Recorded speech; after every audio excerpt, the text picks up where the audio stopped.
बिस्मिल्लाहिर्रहमानिर्रहीम। अस्सलाम वालेकुम। शहीन टीवी में आप तमाम नाजरीन को खुश आमदीद। ताकतें तुम्हारी हैं, खुदा हमारा है।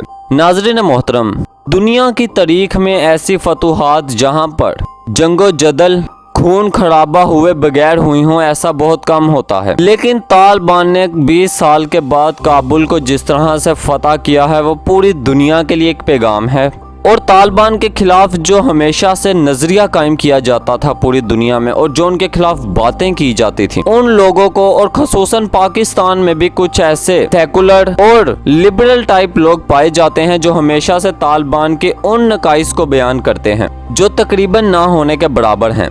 लिहाजा ऐसे लोग जो आज खून के आंसू रो रहे हैं, आज उनका नजरिया, उनकी सोच आज डूब गई, क्योंकि तालिबान ने जिस तरह से काबुल फतह किया है वो अपनी मिसाल आप है। अगर वो चाहते वो वहां पर खून रेजी कर सकते थे। अगर उन्होंने 25 सूबों पर वहां पर कब्जा कर लिया था तो काबुल के अंदर दाखिल होते हुए वो मुजाहमत कर सकते थे। वो तादाद में बहुत ज्यादा हो चुके थे और जिन लोगों का ख्याल था कि अशरफ गनी की फोर्सेस तालिबान का मुकाबला करेंगी, तालिबान को मारेंगी या तालिबान के खिलाफ उठेंगी, ऐसा नहीं हुआ, क्योंकि फोर्सेस को समझ ही नहीं आ रही थी कि वो अशरफ गनी के लिए लड़ रहे हैं या रियासती बिका के लिए, क्योंकि अवाम की सपोर्ट तो तालिबान के साथ थी। और अब जिसकी भी हुकूमत कायम होना थी वो उसका फैसला अफगानिस्तान के अवाम ने करना था। लेकिन तालिबान जिस सूबे में दाखिल हुआ उस सूबे में लोगों ने तालिबान का इस्तकबाल किया। ऐसे में कुछ लोग कहते हैं जमहूरियत होनी चाहिए थी वहाँ पे।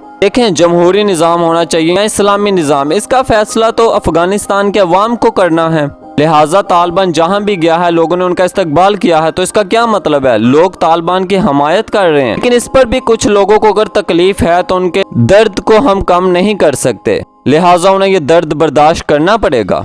ताहम तालिबान की जानिब से अब बाकायदा तौर पर सदारती महल, जहाँ पर कभी अशरफ गनी बैठा करता था, आज वहाँ पर तालिबान का राज है। अशरफ गनी तो आपको पता है दुम दबाकर भाग गया, कहा करता था मैं मुकाबला करूंगा, लेकिन जब मुकाबला करने का वक्त आया तो वो चुप करके वो और अफगानिस्तान का नायब सदर दुम दबाकर भाग गए। अब ऐसी सूरत हाल में तालिबान की तस्वीर और वीडियोस पूरी दुनिया में वायरल हो रही हैं, पूरी दुनिया का मीडिया से रिपोर्ट कर रहा है। हम आपको दिखाएंगे कि तालिबान ने जब सदारती महल के अंदर वो दाखिल हुए तो किस तरह से उन्होंने कुरान मजीद की तलावत से और इतने अहसन तरीके से उन्होंने आगाज किया। बाकायदा तौर पर उन्होंने पूरी दुनिया को पैगाम दिया, हम आलमी कवानीन की पासदारी करेंगे, हम तमाम ममालिक के साथ अच्छे ताल्लुकात चाहते हैं। आइए नाज़रीन मोहतरम, सबसे पहले ये क्लिप देखते हैं जहाँ पर कुरान मजीद की किस तरह से तलावत की जा रही है। आइए सबसे पहले ये क्लिप देखते हैं।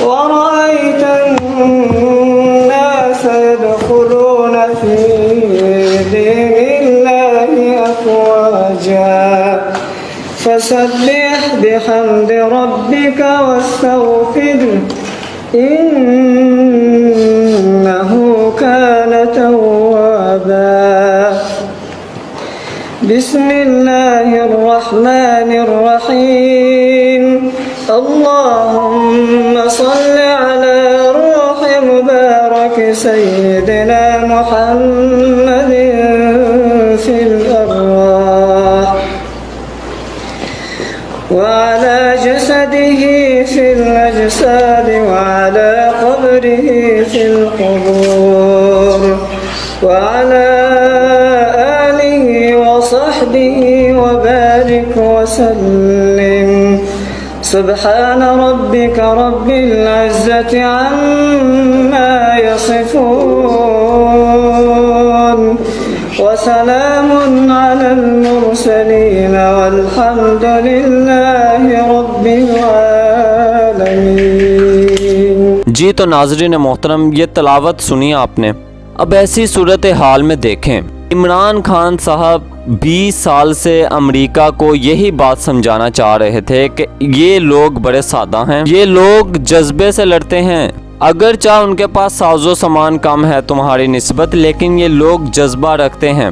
लिहाजा इमरान खान साहब की 20 साल के बाद वो बात आज सच साबित हो गई है, जब उन्हें बिना दाढ़ी के तालिबान कहा जाता था। लेकिन आप देखें तारीख ने किस तरह से पासा पलटा है। और दोहा मुआहदे के दरमियान अब इजलास हो रहा था तो तालिबान ने इजलास छोड़कर कहा था कि हमारी नमाज का वक्त हो चुका है, लिहाजा अफगानिस्तान में बहुत जल्द एक नई हुकूमत का ऐलान हो जाएगा और उसे अब देखना होगा दुनिया में कौन कौन से ममालिक तस्लीम करते हैं, क्योंकि बरतानिया तो पहले ही ख्वाहिश कर चुका है कि तालिबान ने अगर हुकूमत बनाई तो हम उसके साथ मिलकर काम करेंगे। हम नाजरीन मोहतरम, सारी तफसीलात थी जो शाहीन टीवी ने आपके साथ शेयर की हैं। अगर आपको हमारी ये वीडियो पसंद आई हो तो इसे लाइक कीजिएगा और शाहीन टीवी को सब्सक्राइब कीजिएगा। शुक्रिया।